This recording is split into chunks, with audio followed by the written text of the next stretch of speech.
ওই প্রান্তে হঠাৎ কিছু একটা সামনে এসে দাঁড়ালো। ভয় আমার হাত পা কাঁপতে শুরু করলো। হঠাৎ পেছন থেকে একটা শব্দ এলো, থেমো না, এগিয়ে যাও, সামনে যাই কিছু আসুক না কেন। এই কথাটা আমার আরো বেশি ভয় লাগা শুরু করলো। আগে এবং বর্তমানে যে সকল হসপিটালগুলো সরকারি, সেখানে ভয়ের কিছু না কিছু থাকেই। আসসালামু আলাইকুম জফরি খান ভাই, আশা করি আল্লাহর রহমতে আপনি ভালো আছেন এবং ভৌতিকতার সকল লিসনার্সরা আশা রাখি আপনারাও ভালো আছেন। আজকে একটা নতুন অতৃপ্ত আত্মার ঘটনা নিয়ে হাজির হলাম। লিসনার্সগণ ইতিমধ্যেই জেনে গেছেন ঘটনাটির নাম হতে চলেছে অ্যাম্বুলেন্সের কান্না।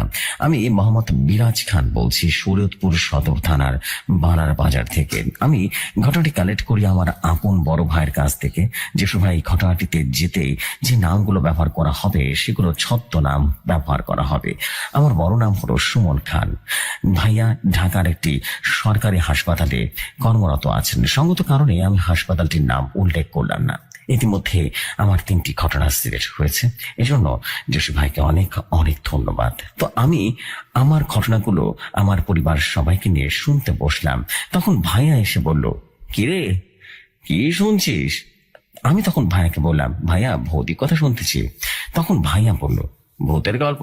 আমি বললাম তখন ভাইয়া বলল যে এখন এই জেনারেশন কি সব ঘটনা বিশ্বাস করে। আমরা যারা ভৌতিক ঘটনার সম্মুখীন হয়েছি তারাই জানি ভৌতিক বিষয়টা কি। তারপরে কি শুনলাম, লিখতে বসলাম। তো ভাইয়া আমাকে যেভাবে বলেছে আমি সেভাবেই ভাইয়ার মতো করে তুলে ধরছি। বলছেন, সুমন ভাইয়া, আমাদের হসপিটালের সামনের গেটে পার্কিং এরিয়াতে ছিল সারিবদ্ধভাবে অ্যাম্বুলেন্স রাখা আছে। প্রতিদিনের মতো আমিও হসপিটালে যাই এবং আমি আমার মতো করে কাজ শেষ করে নিচ্ছিলাম। আমার কাজ শেষ হয় রাত 9টার দিকে। তো সেদিন নাইটে যে লোকগুলো ছিল আমার ফোন দিয়ে বলল, সুমন ভাই আপনি আছেন না চলে গেছেন? তখন ভাইয়া বলল, আমি চেম্বারে আছি, সমস্যা নেই, আপনি আসেন। তখন সে লোকটি ভাইয়াকে বলল যে ভাইয়া আজকে তো আমি আসতে পারবো না, কারণ আমার শাশুড়ির অবস্থা খুব একটা ভালো না, তাই আমি বাসায় চলে যাচ্ছি। তাই আপনি যদি হসপিটালে থাকেন তাহলে আমার বড় উপকার হবে। তখন ভাইয়া বলল, আচ্ছা ঠিক আছে ঠিক আছে। ভাইয়া মনে মনে ভাবলো যে আগে খাওয়া দরকার, তারপরে না হয় জরুরি বিভাগে বসবে। যেই ভাবা সেই কাজ, খাওয়া দাওয়া শেষ করে ভাইয়া বসে আছে। ভাইয়া তখন মাত্র 2 মাস পরে চাকরি শুরু করেছে, তাই ভাইয়া ওই হসপিটালের সম্পর্কে তেমন কিছুই জানতো না। যার ফলে ভাইয়া আবারও সিগারেট খাওয়ার অভ্যাস ছিল, যার কারণে ভাইয়া সিগারেট খাওয়ার জন্য গাড়ি পার্কিং এরিয়াতে যায়। তখন আনুমানিক রাত 1টা বাজে, 1টা কিংবা 1:30টার মতো হবে। ভাইয়া সিগারেট শেষ করে চলে আসতে যাবে, ঠিক তখন হঠাৎ করে পেছন থেকে কান্নার শব্দ ভেসে আসে, তাও আবার মেয়ের কান্নার আওয়াজ। ভাইয়া বেশ ভয় পেয়ে যায় এবং ভয় ভয় কণ্ঠে বলে উঠে, কে কে ওখানে? বাইরে আসুন। তখন কান্নার শব্দটা থেমে যায়। তখন ভাইয়া সাহস করে অ্যাম্বুলেন্সের সামনে এবং ভালো করে লক্ষ্য করে দেখে কেউ নেই সেখানে। তখন ভাইয়ার ভয়টা আরো বেশি করে মনের ভেতরে ঢুকে যায়। তখন ভাইয়া সেখানে তাড়াতাড়ি করে ছুটে আসে। সেখান থেকে এসে ভাইয়া কোন রকমের রাতটা কাটিয়ে সকালের জন্য প্রহর গুনতে থাকে। রাত আর ঘুম আসে না আমার চোখে। সকালে আমি চলে আসি বাসায়। তখন থেকেই আমার শরীরে প্রচন্ড পরিমাণে জ্বর আসে। আমি তারপরে 3 দিনের ছুটি নেই এবং আমার আর তেমন কিছু হয়নি। 3 দিন পরে হসপিটালে যাই এবং আমাকে আমার বস বলে কি হয়েছে। তখন আমি সাধারণ একটা জ্বর আসছে এটাই বলি। এভাবে কয়েকটা দিন কাটতে থাকে, আমার সবকিছু মোটামুটি ভুলে যায়। কয়েকদিন পরে আমি শুনতে পাই যে ওই অ্যাম্বুলেন্সের পার্কিং এরিয়াতে একজন অজ্ঞান অবস্থায় পাওয়া গেছে। তখন আমি হাসপাতালে যাই এবং আমার মনে ইচ্ছে হয় যে এরকম কেন অ্যাম্বুলেন্সের এরিয়া থেকে কান্নার শব্দ আসে। আমি তো এখানে কর্মরত। পুরনো যারা কাজ করতেন তারা এখনো করছে এবং তাদের সাথে যোগাযোগ করি এবং এই বিষয়ে জানার জন্য অনেক চেষ্টা করি। তখন আমার পরিচয় হয় ওই অ্যাম্বুলেন্সে থাকা ড্রাইভারের সঙ্গে। সঙ্গত কারণে আমি ড্রাইভারের ছদ্মনাম ব্যবহার করব, যেমন ভাইয়ের নাম আমিনুল। তো আমিনুল ভাইয়ের সাথে আমি এই বিষয়ে কথা বলি, ঘটনাটি কি ঘটেছিল সেই বিষয়ে আলোচনা করি। আমিনুল ভাই আমাকে জানায় যে এই গাড়িতে আরো 4 বছর আগে একটা মেয়ে নেওয়া হয়। তো আমি এবং আমার হেল্পার সন্ধ্যার দিকে বসে আছি গাড়ির ভেতরে। তখন আমাদের কাছে একটা লোক আসে। লোকটা লোকটাকে দেখে মনে হচ্ছিল অনেক চিন্তাগ্রস্ত। তারপরে এসে বলল, আপনারা কি এখন কোনো ট্রিপ আছে? আমি বললাম, না নেই। তখন লোকটা কান্না স্বরে আমাকে বলল, ভাই, আমার মেয়েটা মারা গেছে, তার লাশটা নিয়ে যেতে হবে, আপনারা কি যাবেন? তখন আমি বলে উঠলাম, কই যাবেন? তখন লোকটা বলে উঠল, মাগুরা যাব, একটা এলাকার সঙ্গত কারণে এলাকাটার নাম বলতে পারছি না। তখন আমি বলে উঠলাম, যাব। লোকটা বলল, কত টাকা হলে যাবেন বলুন তো? তখন আমি বললাম, 12,000 টাকা হলে যাব। তখন লোকটি কোনো দামাদামি না করে বলল, আচ্ছা ঠিক আছে। তখন বললাম, লাশ কোথায় আছে? তখন লোকটি আমাকে জানায় যে ডোম ঘরে আছে। তখন আমি এবং আমার হেল্পার ডোম ঘরে চলে গেলাম। তখন দেখি একটা মহিলা লাশের সাথে বসে আছে এবং কান্না করছে। তখন আমি বললাম, আন্টি একটু সরেন, লাশটি বের করতে হবে। তখন লাশটি নিয়ে গাড়িতে উঠলাম। তো দেখলাম যে লাশের সঙ্গে শুধু 2 জন লোক আছে, মামা এবং মা। সাধারণত লাশের 2 জন সাথে থাকে না। তখন আমার মনে একটু সন্দেহ জাগলো। তখন তো মনের ভিতরেই রাখলাম। তারপরে গাড়ি স্টার্ট করলাম। তার কিছু দূর যাওয়ার পরে হঠাৎ করে গাড়িটা প্রচন্ড পরিমাণে ভারী হয়ে গেল। তখন আমি গাড়ির স্পিড আরো বাড়ালাম, কিন্তু গাড়িটা যে স্পিডে চলার কথা সেই স্পিডে চলছিল না। তখন আমি মেয়েটির বাবাকে বললাম, চাচা, এই লাশটা কি গোসল করে আনা হয়নি? তখন চাচা আমাকে বলল, বাবা, সময় পায়নি, গোসল করানো হয়নি, যাই হোক কোনো সমস্যা হবে না। তখন আমি এবং আমার হেল্পার কিছুটা ভয় পেলাম, কিন্তু তাও কি করার, আমাদেরকে যেতেই হবে। তখন আমি সূরা আল বাকারা চালালাম। আমি জানি যে এই সূরাটা ছাড়লে না তো অদৃশ্য কোনো কিছু ক্ষতি করতে পারে না। তারপরে গতি বাড়তে লাগলো, কিন্তু কিছুটা পথ যাওয়ার পর হঠাৎ গাড়ির উপরে কিছু একটা পড়লো, যা শুনে আমরা সবাই ভয় পেয়ে যাই। আমি সাথে সাথে গাড়ি থামাই এবং দেখতে চাই উপরে কি পড়েছে। যাওয়ার পরে কই, কিছুই নেই। তো আরো বেশি ভয় পেয়ে যায়। তারপরে আবারও পুনরায় গাড়ি চালানো শুরু করলাম। এর একটু পরে কতটুকু গেছি জানি না, হঠাৎ করে দেখি যে এই জায়গাটা বড় ধরনের সাপ আমাদের দিকে রাগান্বিত চোখে তাকিয়ে আছে। এটা দেখে আমার জ্ঞান হারানোর মতো অবস্থা হলো। এত কিছু হচ্ছে, তারপরে চাচা কান্না শুরু করলো আর বলল, বাবা, সে অনেক বড় ঘটনা, আমি আপনাকে বাড়ি গিয়ে সমস্ত ঘটনা খুলে বলবো। শুধু আপনাদের কাছে আমার একটা অনুরোধ, আমাদের যত কিছু হোক না করে গাড়ি থামাবেন না। তখন আমি বললাম, ঠিক আছে, যে কথা সেই কাজ। আবারও গাড়ির গতি বাড়িয়ে দিলাম, চলতে থাকলাম। আমরা তো আর জানতাম না যে আমাদের সামনে আরো বড় ধরনের ভয়ঙ্কর কিছু অপেক্ষা করছে, যা আমাদের হাড় হিম করে দেবে। কিছুক্ষণ যাওয়ার পর লক্ষ্য করলাম অনেক দূর থেকে কিছু একটা দেখা যাচ্ছে, যা দেখতে কিছুটা মেয়ের মতো। তখন আমার হেল্পার কিছুটা উচ্চ স্বরে আমাকে বলল, দেখেন ভাই, সামনে কিছুটা আছে, দেখা যাচ্ছে, মনে হচ্ছে মেয়ে মানুষ। তখন আমি বললাম, হয়তোবা। তখন ঘড়ির দিকে তাকিয়ে দেখলাম তখন বাজে রাত 1:45। তো এই সময় এই রাস্তার কোনো মেয়ে তো আসার কথা নয়, ছেলে তো আসবেই না, তাহলে মেয়ে কিভাবে আসলো? এরপরে দেখলাম মেয়েটা অল্প দৃষ্টিতে আমার দিকে তাকিয়ে আছে, আর তার চোখ প্রচন্ড পরিমাণে লাল, যা দেখে আমাদের সবার কলিজা শুকিয়ে যাচ্ছিল। এরপর সে মেয়েটি আমাদের দিকে দৌড় দিল এবং আমাদের গাড়ির সামনে আসে এবং গাড়ির নিচে চলে যায়, যা দেখে আমরা অনেক ভয় পেতে থাকি এবং আমি গাড়ি থামাই। তখন পেছন থেকে চাচা বলে উঠলো, কি করছো? হ্যাঁ বাবা, আমি না তোমাকে বলেছিলাম যে সামনে যাও, তো যাই কিছু হয়ে যাক না কেন তুমি গাড়ি থামাবে না। তাহলে তুমি গাড়ি কেন থামানোর কথা ভাবছো? তুমি এগিয়ে যাও, কোনো ভয় পেও না। তারপর আমি গাড়ির গতি বাড়িয়ে চলতে লাগলাম। এরপরে বাকিটা পথ আমাদের সাথে আর কিছুই ঘটেনি। এরপরে ফজরের আজানের কতটুকু সময় আগে আমরা আমাদের কাঙ্ক্ষিত জায়গায় চলে আসি এবং আসার পরে সকাল 9টার দিকে জানাজা পড়ানো হয় এবং তাকে কবরস্থ করা হয়। এবং আমরা চাচাকে বলি, চাচা, আমরা আপনার অবস্থা বুঝতে পারছি, আমরা চলে যাব, তাই কিছু মনে না করলে আমরা কি আপনার মেয়ের সাথে কি হয়েছে জানতে পারি? তখন চাচা কিছুটা অসমাপ্ত চোখে তাকিয়ে থাকলো আর বলল, বাবা, আমি যেহেতু তোমাদের বলছি পুরো ঘটনাটা বলবো, তাহলে অবশ্যই বলবো। তো চাচা আমাদেরকে যেভাবে বলেছেন ঘটনার সুবিধার্থে আমি চাচার মতো করে বলছি। বলছেন, চাচা, আমার নাম শফিউদ্দিন, আমি এখানকার হাই স্কুলের টিচার অবস্থায় কর্মরত আছি এবং তোমার চাচি বাসায় থাকি, গৃহিণী। আমাদের দুজনের একমাত্র মেয়ে ছিল, তার নাম ছিল রুসা। সে ছিল অনেক সুন্দরী এবং খুব হাসি খুশি, অনেক ভদ্র। তাকে নিয়ে আমাদের অনেক স্বপ্ন ছিল এবং সেও স্বপ্নগুলো ধীরে ধীরে নিয়ে এগিয়ে যাচ্ছিল। সবসময় খুব ভালো ফলাফল করত, সবাই তাকে ভালোবাসতো। আশেপাশের সবাই। রুসা যখন এসএসসি পাশ করে কলেজে গেল, তখন থেকেই তার জন্য একের পর এক বিবাহ সম্বন্ধ আসা শুরু করে। এরপর তাকে কলেজে এক ছেলে রুসাকে পছন্দ করলো। তো এই কথা রুসা তার মায়ের সাথে শেয়ার করলো এবং আমাকেও জানায়। তখন আমি রুসাকে বোঝালাম যে, বাহ, তুই এমন কিছু করো না যাতে আমাদের কষ্ট পেতে হয়। এরপরে একদিন ছেলের রুসাকে বলল যে সে রুসাকে ভালোবাসে, তখন রুসা তাকে সরাসরি না করে দেয়। ছেলেটিও এই কথাটা মেনে নিতে পারেনি, যার ফলে রুসা নানা রকম ভাবে ক্ষতি করার চেষ্টা করত। একদিন ছেলেটির রুসা মারার জন্য হুমকি দেয় এবং সে রুসাকে বলে। রুসা কলেজে গিয়ে ছেলেটির নামে নালিশ করে আসে, আর তারপর থেকে ছেলেটি আরো বেশি রেগে যায় এবং সে কালো জাদুর আশ্রয় নেয়। সে রুসার উপরে বরণ বান মারে এবং 40 দিনের মধ্যে রুসা মারা যাবে এমন একটা বরণ বান মারে। এরপরে রুসা খাওয়া দাওয়া বন্ধ করে দেয়, শুকিয়ে যায়, তার নাক দিয়ে কালো কালো কেমন যেন রক্ত বের হচ্ছিল। আর এইভাবেই 25 দিন কেটে যায়। নানা রকম কষ্টে ডাক্তার দেখানো হয়, কোনো কাজ হয় না। এই হাসপাতালে থাকা অবস্থায় তাকে ফকির বা কবিরাজ দেখানো হয়। কবিরাজ ফকির বলেছিল তার উপরে নাকি মরণ বান মেরেছে, 3টা জিন চালান করা হয়েছে এবং আপনারা আসতে দেরি করে ফেলেছেন। এখন আপনার মেয়ের হাতে 12 দিনের মতো সময় আছে, কারণ আপনার মেয়েকে সরিষা বান মেরেছে, যার ফলে আপনার মেয়ের চেহারায় ভালোভাবে কালো ঢোসকা পড়ে গেছে আর সম্ভাবনা বাঁচানোর। এই বলে ফকির আমাদেরকে ফিরিয়ে দেয়, আর আমরা তার কাছে জিজ্ঞেস করি বা জানতে চাই এই কাজ কি কে করেছে। তখন ফকির জানায় যে রুসাটা ছেলেকে পছন্দ করত, আর সেই ছেলেটিকে না করে দেওয়ার কারণে এই কাজ করেছে। এর থেকে 8 দিনের মাথায় আমার মেয়েটা মারা যায়। এই বলে চাচা কান্নাকাটি করতে থাকে।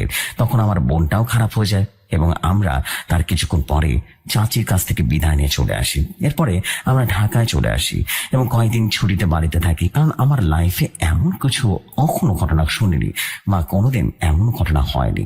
যখন ছুটি কেটে বাড়িতে গেলাম, গাড়িতে করে আসি, তখন গাড়ি চালানোর সময় মনে হয় আমার পেছনে কেউ বসে থাকে। তো এটা মনের ভুল ভেবেই চলতে থাকলাম। তো একদিন রাতে টিপ দিয়ে আসার সময় দেখি আমার গাড়িতে কেউ কান্না করছে। তো পেছনে তাকে দেখি কেউ নেই। এমন কয়েকদিন চলতে থাকলো। তারপরে প্রতিদিন এমন ঘটনা শুরু হয়। তারপরে আমি গাড়ি চালানো বন্ধই করে দিই। এটা বলে দীর্ঘ শ্বাস ফেলে থামলো আমিনুল ভাই। এরপরে সুমন ভাই আমাকে বলল, এই বিষয়টা আমার এক বন্ধু হুজুর আছে, ওই আবার এসব জ্ঞান আছে। তখন আমি ওকে সমস্ত ঘটনা করে বললাম, জানতে চাইলাম যেহেতু মেয়েটা মারা গেছে তাহলে কি এমন কেন হলো, আর গাড়ি থেকে বা কান্না কেন আসে। হুজুর আমাকে জানায় যে মেয়েটি মারা যাওয়ার জন্য যে 3টা জিন জানানো হয়েছে, সেই জিনের কাছে সে আত্মা বন্দী রয়েছে, আর এটাই সে অতিরিক্ত আত্মার। এই বলে হুজুর থামে এবং ভাইয়াও নিঃশ্বাস ফেলে ঘটনাটি বলা শেষ করে। তো প্রাণপ্রিয় জসি ভাই এবং সকল শ্রোতা বন্ধুরা, জানি না কেমন হয়েছে ঘটনাটি, আশা করি ভালো লাগবে, পড়ে শোনাবেন। ঘটনাটি লেখার সময় আমার অনেক খারাপ লাগছিল, মানুষ এমনটা হতে পারে আমার জানা নেই। তো প্রিয় জসি ভাই, আশা করি ঘটনাটি সিলেক্ট হবে, আশা করি ঘটনাটি পড়ে শোনাবেন। আর ঘটনার মধ্যে অনাকাঙ্ক্ষিত কোনো ভুল ত্রুটি হলে ক্ষমার সুন্দর দৃষ্টিতে দেখবেন। প্রিয় শ্রোতা বন্ধুরা, ঘটনাটি ভালো লাগলে অবশ্যই জানাবেন, কমেন্টস করে জানাবেন। ভৌতিকতার সাথে থাকবেন। আমি মোহাম্মদ বিরাজ খান বলছি, শরীয়তপুর সদর থানা বালার বাজার থেকে। ভৌতিকতা দীর্ঘজীবী হোক। আসসালামু আলাইকুম।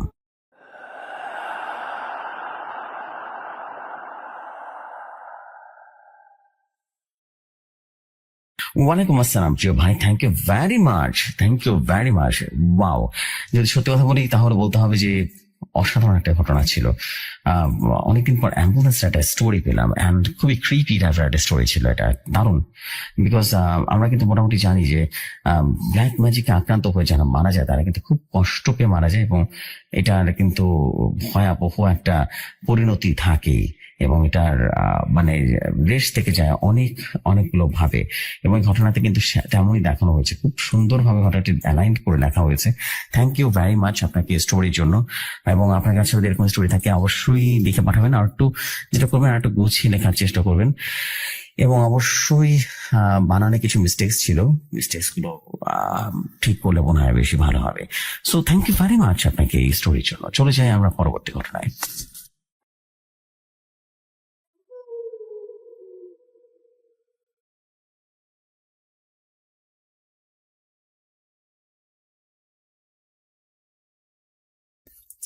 যেভাবে লেখা আছে আমি ঠিক সেভাবেই পড়ছি। আসসালামু আলাইকুম জসু ভাই, কেমন আছেন? আশা করি আল্লাহর রহমতে ভালো আছেন। আমি আশরাফুল ইসলাম, দেশের বাড়ি বরিশাল, থাকি নারায়ণগঞ্জে।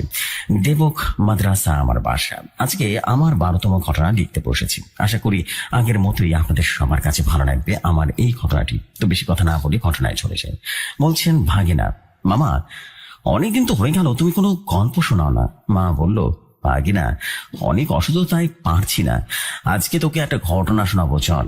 ভাগনা বলল, কোথায় যাবো মামা? মামা বলল, চল ওই পাশের টঙে বসে আমরা গল্প করি, ঠিক আছে? ভাগনা বলল, আচ্ছা মামা তাহলে চল।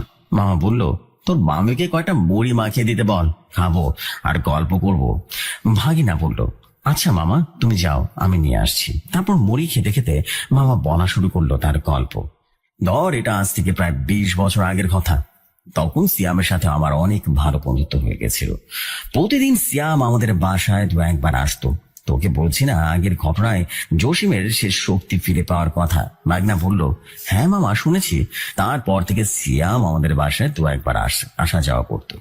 একদিন ঘটনা হলো কি, আমি আর আমার বন্ধু সিয়াম বসে বসে গল্প করছিলাম। তখনই মা এসে বলল, বাবা আশরাফুল, তোর তো বয়স কম হয়নি বাবা, এখন তো আর আগের মতো কাজ করতে পারি না, একটা বিয়ে করে নে।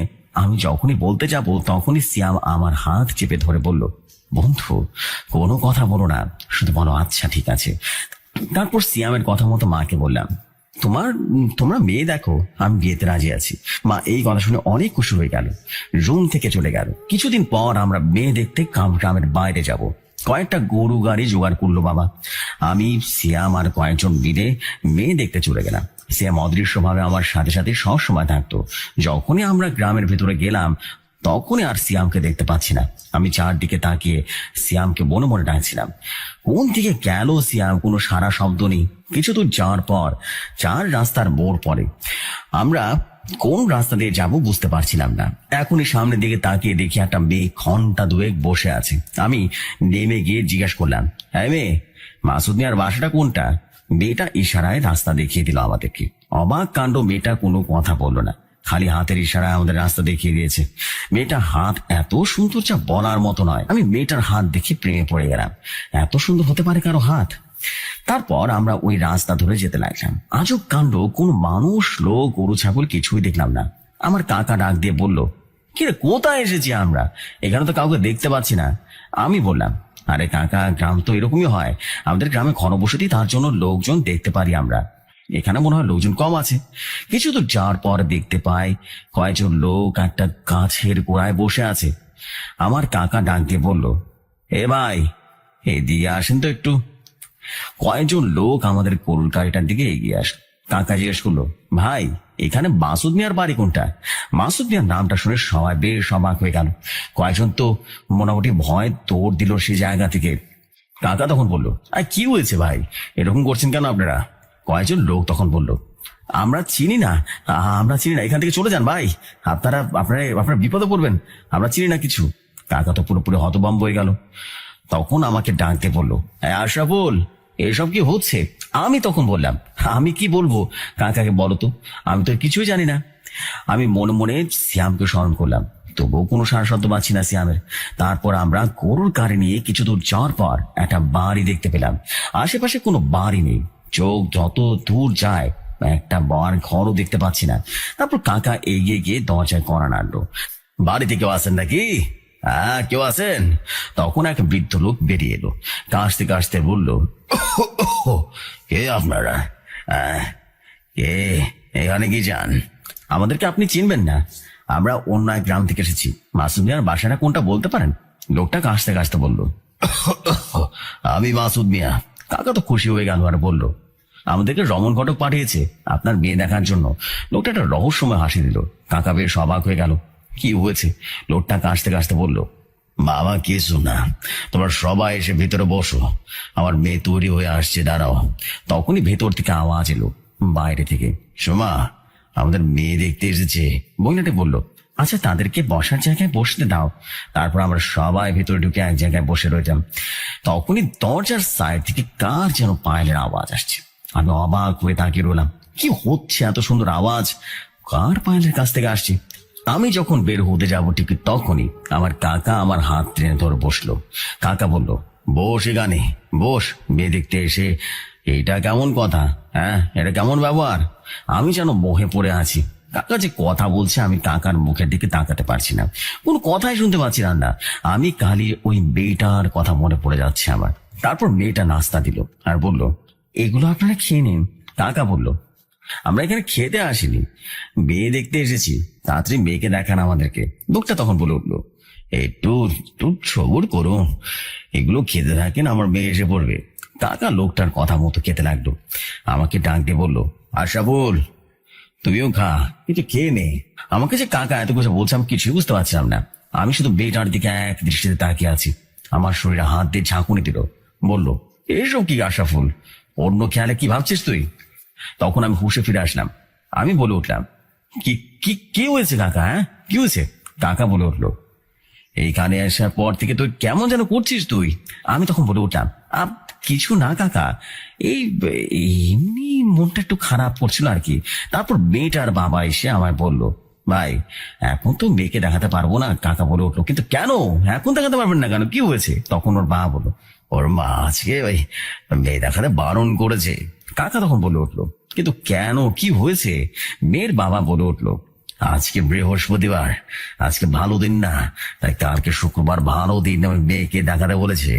কালকে মেয়ে দেখাবে, তার আগে মেয়ে দেখাবে না। আপনারা যদি দয়া করে আজকে রাতটা এখানেই থেকে যান, কালকে সকালে মেয়ে দেখে আপনারা চলে যাবেন।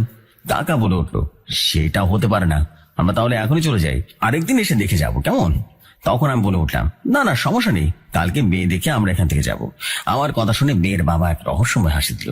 কাকা হাসিটা দেখে কেমন জানি লাগলো। আমি বলে উঠলাম, সমস্যা নেই, আপনি কোনো চিন্তা করবেন না, আমরা আজকে রাতটা এখানেই কাটিয়ে দেবো, মেয়ে দেখে তারপর বাসায় যাব। মেয়েটার বাবা বলে উঠলো, হ্যাঁ আচ্ছা তোমাদের ধন্যবাদ, সমস্যা নেই। তারপর মেয়েটার বাবা চলে গেল। কাকা আমাদেরকে বলল, কি হয়েছে তোর বলতো, তুই থাকার জন্য রাজি হয়ে গেলি কেন? আমি বলে উঠলাম, কাকা দেখো অনেক দূর থেকে এসেছি, এখানে সন্ধ্যা তো হয়ে গেল, আজকে রাতটা থেকে কালকে সকালবেলা মেয়েকে দেখে চলে যাব, সমস্যা কি? কাকা বলল, আচ্ছা তাহলে ঠিক আছে, দেখি। তারপর আমরা রাতের খাবার খেয়ে শুতে চলে গেলাম। তখনই বাহির থেকে কে যেন হেঁটে যাচ্ছে। কাকা বলল, বাইরে থেকে আবার কে হেঁটে যাচ্ছে এত রাতে বলতো? আমি বললাম, তুমি আওয়াজ পাচ্ছ না? কাকা তখন বলে উঠলো, কিসের আওয়াজ আবার? আমি বললাম, এই যে শুনলা না? আমি কাকে বললাম, বাইরে থেকে একটা মেয়ে হেঁটে যাচ্ছে মনে হচ্ছে। কাকা আমার মাথায় হাত দিয়ে বলল, তোর কি মাথা খারাপ হয়ে গেছে নাকি? কি ভুলমাল ভাবছিস বলতো?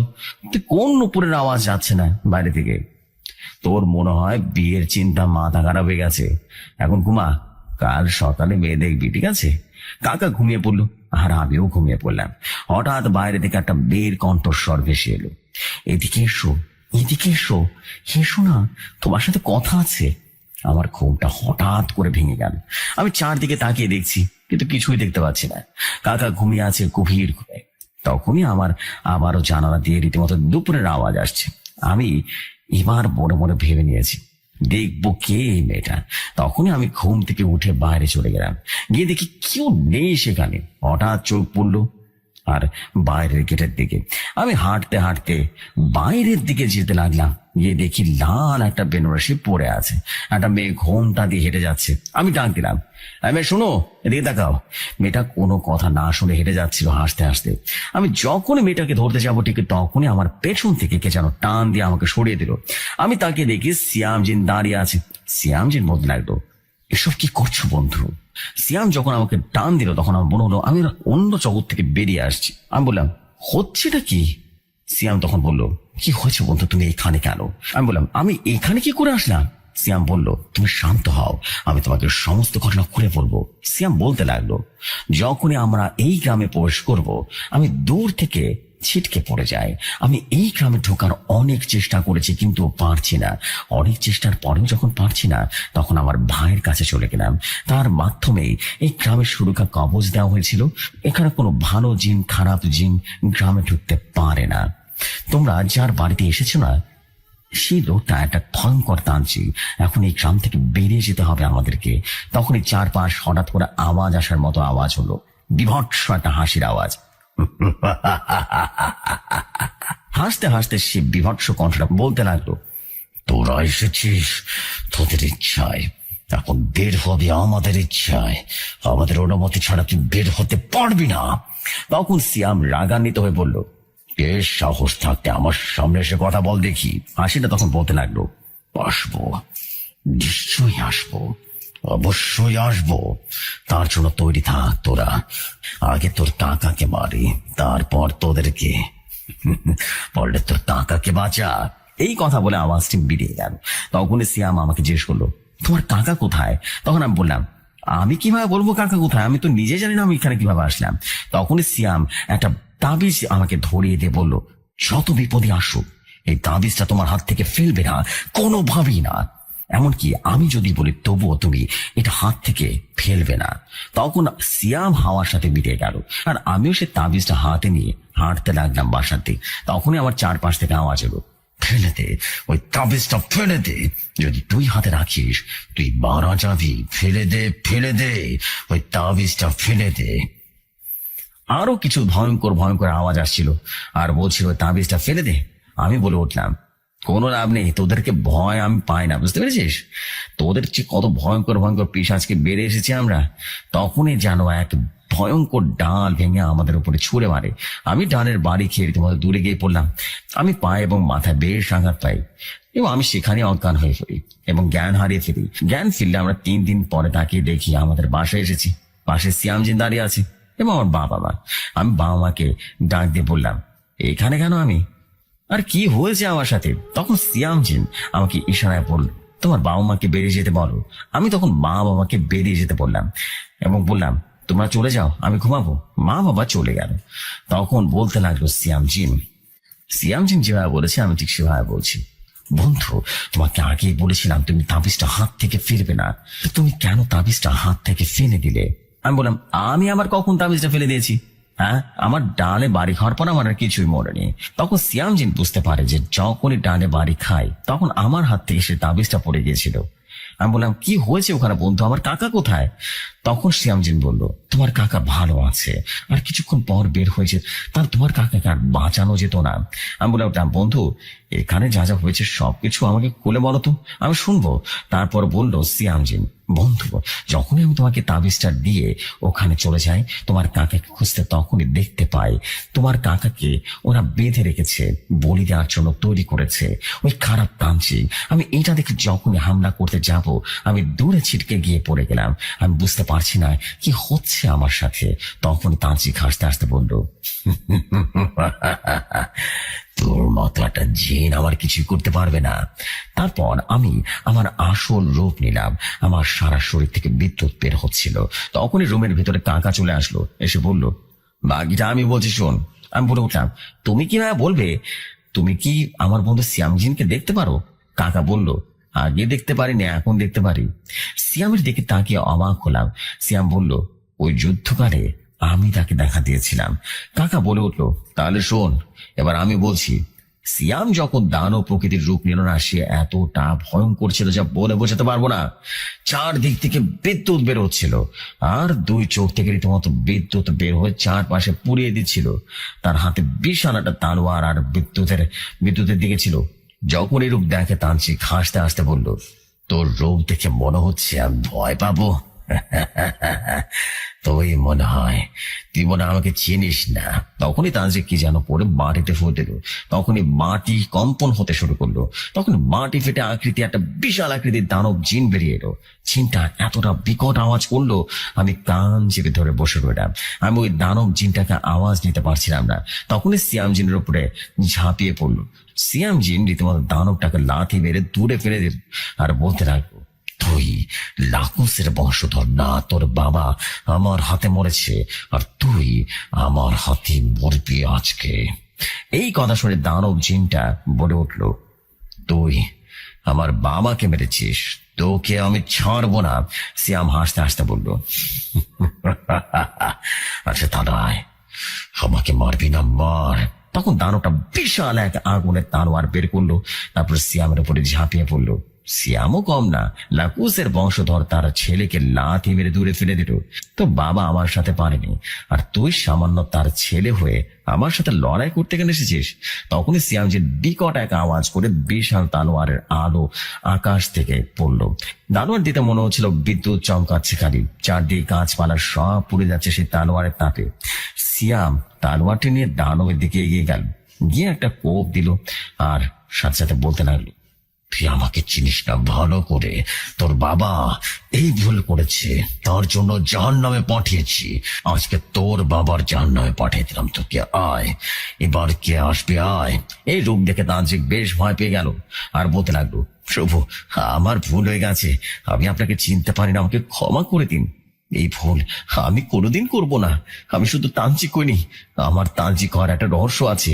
সিয়ামজিন স্বাভাবিক হয়ে গেল, আর সিয়ামজিন তান্ত্রিকের চোখে তার সত্যতা দেখতে পেয়েছে, তার জন্য থেমে গেল আর বলতে লাগলো, কি হচ্ছে আমাকে খুলে বলো তুমি। তখন তান্ত্রিক বলতে লাগলো, আজ থেকে প্রায় 20 বছর আগের ঘটনা। আমরা অনেক শান্তিতে বসবাস করতাম এই গ্রামে। আমাদের কোনো দুঃখ ছিল না।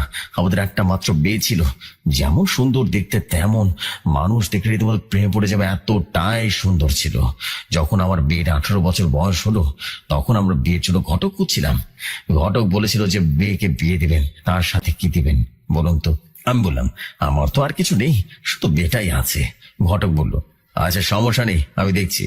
তারপর কয়েকদিন পর ঘটক একটা পাত্র ধরে নিয়ে এলো। পাত্র অনেক ভালো ছিল, পরিবারও ছিল আমাদের আমাদের বাসায়। আমরা একটা জিনিস লক্ষ্য করলাম, তাদের সাথে কোনো মেয়েরও না। আমি ঘটককে বললাম, এরা কি পাত্র? ঘটক বলল, ওই যে মাঝখানে লোকটাকে দেখছেন না, সেই পাত্র। আমি পাত্রকে দেখে পছন্দ হয়ে গেল আমার। তখনই বৃষ্টি শুরু হলো বাইরে। সবাই বলল, এখন কিভাবে যাব আমরা? তারপর আমি উঠে বসলাম আর বললাম, এই এখন আপনাদের যাওয়ার কোনো দরকার নেই। আগে মেয়েকে দেখে পছন্দ হলে একেবারে কাল সকালে চলে যাবেন আপনারা। তারপর আমরা মেয়েকে সাজিয়ে তাদের সামনে নিয়ে আসলাম। আমার মেয়েকে দেখে সবার পছন্দ হয়ে গেল। তারপর রাতে খাবার দিয়ে সবাইকে ঘুমাতে জায়গা করে দিলাম। সকালবেলা উঠে দেখি কেউ নেই আমাদের বাসায়। তখন আমার মেয়ের রুমে গিয়ে দেখি আমার মেয়ে উলঙ্গ হয়ে পড়ে আছে আমার রুমের ভিতরে। আমি তাকে চিল্লান দিলাম আর বললাম, মা তোর কি হয়েছে? তখন মেয়ের মা দৌড়ে রীতিমতো রুমে আসে। এসে মেয়ের অবস্থা দেখে সেখানেই মারা যায়। আমি এসব কিভাবে সামলাবো কিছুই বুঝে উঠতে পারছিলাম না। তখন মেয়েকে আমি গোসল দিয়ে জানাজা দিয়ে কবর দিয়ে দিই, আর তার মেয়ে আমাকে একসাথে। তারপর ঘটককে ধরে জিজ্ঞেস করি, কেন এসব করেছেন আমার সাথে? তখন ঘটক বলল, ওই গ্রামের জমিদাররা এসব করেছে, তারা গরিব সেচে আপনার মেয়েকে ধর্ষণ করেছে, এতে আমার কোনো দোষ নেই। তারপর আমি ঘটককে বললাম, আবার তাদের সাজিয়ে এই বাসায় নিয়ে আসো, বলবে অন্য কোনো মেয়ে আছে তাদের বাসায়। আমার কথা মতো ঘটক কয়েকদিন পরে তাদের নিয়ে আসলো বাসায়। আমি সবাইকে ঘুমের ওষুধ খাইয়ে ফেলি।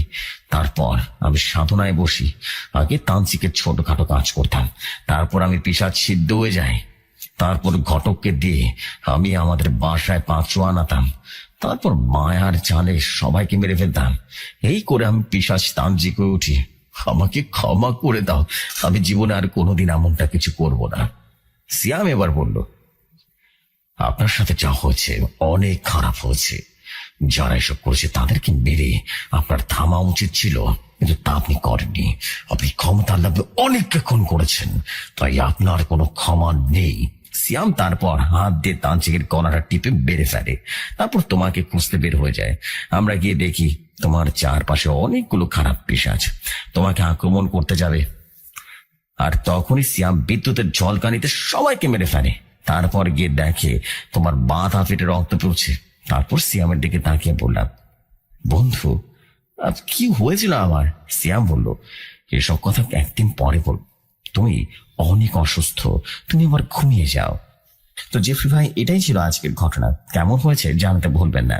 আর আমি অনেক অসুস্থ জেফরি ভাই, আমার জন্য দোয়া করবেন। আমি সুস্থ হয়ে আরো ঘটনা লিখবো। কতটা গুছিয়ে লিখতে পেরেছি তা আমি জানি না, আপনি একটু কষ্ট করে পড়বেন। আমি আশরাফুল, দেশের বাড়ি বরিশাল, থাকি নারায়ণগঞ্জ। আজকের মতো এখানে বিদায় নিচ্ছি। আসসালামু আলাইকুম। আপনাদের মাঝে আসতে পারবো ইনশাল্লাহ আবারও। আমাকে দোয়া করবেন আমার জন্য, যেন দ্রুত সুস্থ হতে পারি।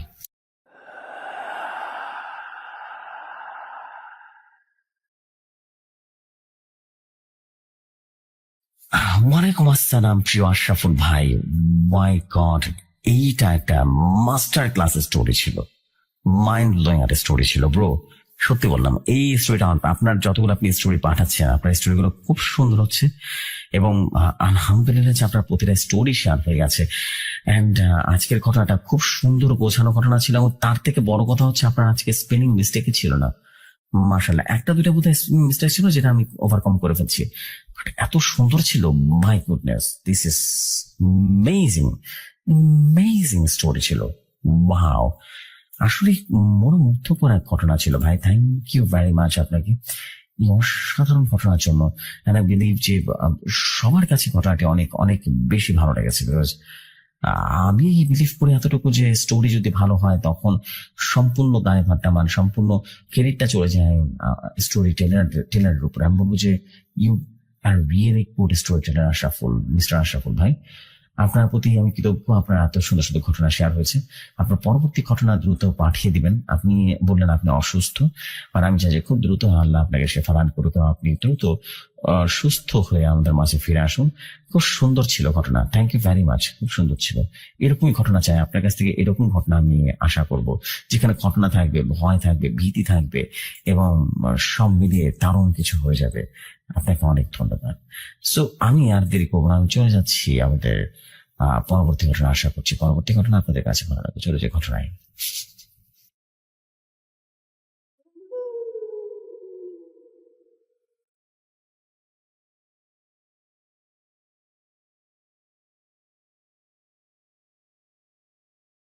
যেভাবে লেখা আছে আমি ঠিক সেভাবেই পড়ছি। আসসালামু আলাইকুম, আমার নাম মাহমুদুল হক। এই প্রথম ভৌতিক কথায় ঘটনা পাঠাচ্ছি, জানি না শেয়ার হবে কিনা। যদি শেয়ার হয় তাহলে অবশ্যই আমাকে জানাবেন, কততম এপিসোডে শেয়ার করবেন। ঘটনার নাম রাতের রিকশাওয়ালা। শুরু করছি ঘটনা।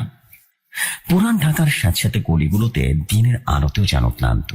রাত নামলে সেই ক্লান্তিতে ভর করে অদ্ভুত এক নিস্তব্ধতা। আর সেই নিস্তব্ধতার মধ্যেই করিম তার জীর্ণ রিক্সাটি ঠেলে বের হয়। রিক্সার হাতল মসৃণ হয়ে গেছে, তার হাতের ঘাম আর নিরন্তর ধাক্কায় আজও শুক্রবারের রাত তার লক্ষ্য কম নয়। ছেলেটার স্কুলের ফি জমা দিতে হবে আগামী সপ্তাহে, আর বাসার ভাড়াটাও পিছিয়েছে 2 মাস। ঘরের অবস্থা দেখে স্ত্রী জ্যোৎস্না আর কিছুই বলল না, কিন্তু চোখের দিকে তাকালে বোঝা যায় সেই নীরব অভিমানের ভার। তাই রাত গভীর হলেও যখন অন্য রিক্সাওয়ালা বাড়ি ফেরে, করিম তখনও পথে। Shahbag, New Market, Farm Gate, যেখানে ভিড় বেশি সেখানে আশাও বেশি। রাত প্রায় 11টার দিকে নিউ মার্কেটের উজ্জ্বল আলো কমে গেছে, দোকানপাট বন্ধ। শুধু দূরে কয়েকটা ফুটপাতের দোকানে জল জল করছে নিষ্প্রাণ নিয়ন লাইট। হালকা কুয়াশা নেমে এসেছে, রাস্তার বাতিগুলোতে আলো যেন ছায়ার খেলা করছে। করিম গুলিস্তান মোড়ের দিকে যাচ্ছিল একলা, পায়ের প্যাডেল চাপতে চাপতে পেশিতে টান ধরেছে। হঠাৎ সামনের দিকে একটা পুরনো 3 তলা ভবনের ছায়ায় দাঁড়ানো একজন মানুষ তাকে ইশারা করলো। হাতটা উঁচু করে আঙ্গুলটা নেড়ে ডাকলো, ঠিকই যেন একটা গতিশীল ছবির ফ্রেমে আটকে গেছে সে। রিক্সা, রিক্সা! ডাকটা শোনা গেল, কিন্তু আওয়াজটা যেন খুব দূর থেকে এলো। কুয়াশা ভেদ করে পাতলা আর একটা ধাতব শব্দ। করিম রিক্সা থামালো। লোকটি এগিয়ে গেল ধীরে ধীরে। মাঝ বয়সী, লম্বা, খুব সাদামাটা দেখতে, পরনে একটা পুরনো কিন্তু পরিষ্কার সাদা পাঞ্জাবি আর কালো পায়জামা। মুখে কোনো বিশেষ অভিব্যক্তি নেই, শুধু চোখ দুটো যেন অতিরিক্ত গভীর কালো।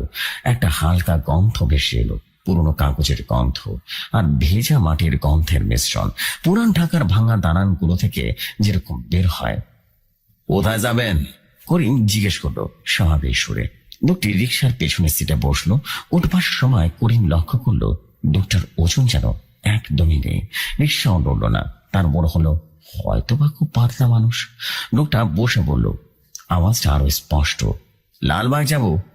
কেল্লার পাশে একটা পূর্ণ কবরস্থানের গেটের সামনে। করিম এবার বেশ থমকে গেল। এত রাতে কবরস্থানে? ভাড়া করলাম একটু বেশি পড়বে, রাত অনেক হয়েছে। 200 টাকা দেব, লোকটি বলল, সরাসরি কোনো দাম দর ছাড়াই। করিমের মুখে হাসি ফুটে উঠল। আজকের রাতে এটাই সবচেয়ে ভালো ভাড়া হতে যাচ্ছে। ঠিক আছে, বসুন, করিম বলল। তার প্যাডেল চাপতে লাগলো। রাস্তা প্রায় ফাঁকা, গাড়ি ঘোড়া নেই বললেই চলে। শুধু রিক্সার চেনের আওয়াজ আর করিমের নিঃশ্বাস শব্দ ভেঙে দিচ্ছে নিস্তব্ধতা। প্রথম 10 মিনিট কোনো কথা হলো না। করিম সামনের দিকে তাকিয়ে প্যাডেল চালিয়ে যাচ্ছিল, কিন্তু পেছনে বসা যাত্রীটার উপস্থিতি ক্রমশ বাড়তে থাকা এক অস্বস্তির কারণ হচ্ছিল। সে যেন শুধু বসে নেই, নিশ্চল হয়ে আসছে।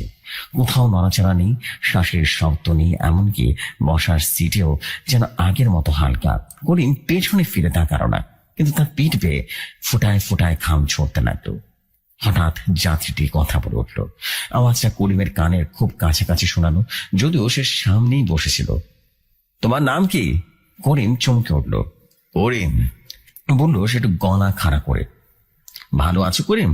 প্রশ্নটা অদ্ভুত রকমের সাধারণ, কিন্তু সুরে কোনো উষ্ণতা নেই। হ্যাঁ, আলহামদুলিল্লাহ, করিম জবাব দিল সতর্ক হয়ে। আপনার নাম? কিছুক্ষণের নীরবতা, তারপর শোনা গেল, নাম? অনেকদিন ধরে আমাকে জিজ্ঞেস করে না নামটা।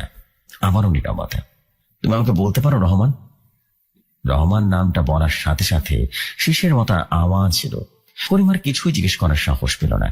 রাস্তা বদলাতে তারা ঢুকলো পুরান ঢাকা ছড়িগুলোর দিকে। এখানে রাস্তার বাতি আরো কম, ছায়া আরো গাঢ়।